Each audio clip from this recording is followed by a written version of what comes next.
ওরে একাধিকবার মূলত ওরে মানে উপর্যুপরি ওরে মারপিট করা হয়েছে।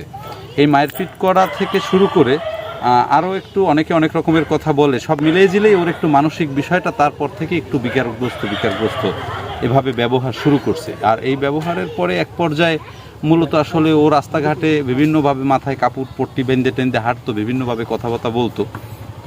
তো এইসব মিলেজিলে তখন থেকে একটু আসলে আমাদের সবার সাথে একটু মানে ওরে দেখলে দেখা যায় একটা সময় ভালো আছেন, একটা সময় ও করতো, ওই যে 20 টাকা চাইতো, 10 টাকা চাইতো, দিতাম।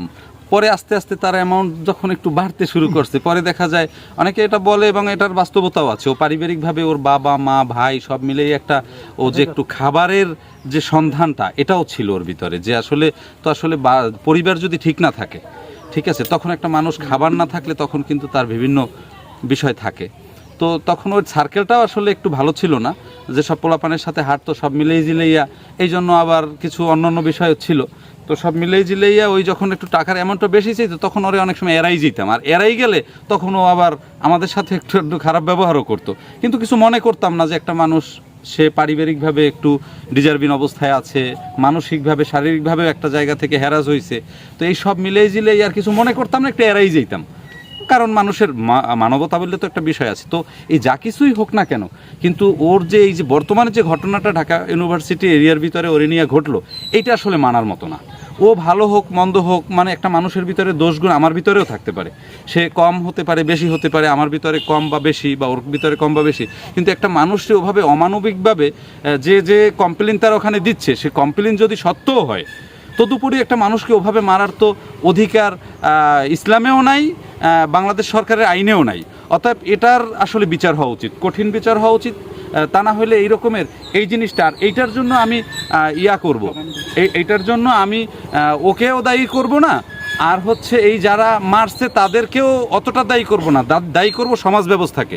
এই সমাজ ব্যবস্থায় যদি ও যেদিন থেকে পারিবারিক একটা কারণে দেখা যায় ও আমাদের সংশ্লিষ্ট ইউপি চেয়ারম্যানের বাড়িতে বা কাঁঠালতলিতে ও যখন একটা মানে কি বলে মাইরের বা এক ধরনের নির্যাতনের শিকার হয়েছে, সেটার পিছনে ওর দোষ থাকুক বা না থাকুক, সেখানেও তো ওরে হাতে মারার তো অধিকার কারো নাই। তো সেই মারার পরে ও অসুস্থ হয়েছে, এই সমাজে এখন অনেকেই দেখি আমি এই সাহায্য করব, ওর মামলার দায়ভার নেব, তারপরে ওর যত খরচ হয় এই মামলা চালাবো, এই যারা চালাইতে চায় তারা এই সব যখন বিভিন্ন অন্যায় এই ইউনিয়নে কাঁঠালতলিতে হয়েছে, তারপরে ও যখন পাগলের মতো রাস্তায় রাস্তায় ঘুরছে, তখন এই নেতারা কই ছিল? তখন তারা কেন ওকে সামাজিক সাপোর্ট, ওর অসুস্থ হওয়ার কারণে ওরে চিকিৎসার সাপোর্ট, সেই সাপোর্টটা তো কেউ দিল না। তখন তো এই যেমন এখন আমি দেখছি যুবলীগ ছাত্রলীগ আওয়ামী লীগের অনেক ভাইয়েরা তারা এখন বিভিন্ন রকম সাপোর্ট দিতে চায়, কিন্তু কই তাদেরকে তখন কোনো সাপোর্টের জন্য তো দেখলাম না। ও একটা ইউনিয়ন ছাত্রলীগের সভাপতি ছিল, ওর তো বিভিন্নভাবে সাপোর্ট পাওয়ার কথা ছিল। ও যদি চেয়ারম্যানের ফ্যামিলির সাথে কোনো খারাপ ব্যবহার করে থাকে, এর তো বিচার মূলত প্রশাসন করতে পারতো। এটা তো চেয়ারম্যানের আত্মীয় স্বজন কাঁঠালতলিতে বসে তাকে হাতে বিচার করার অধিকারটা তো তার নাই। ঠিক আছে, যাই হোক, তখন আমরাও মূলত এই বিষয়টায় কথা বলতে পারি নাই।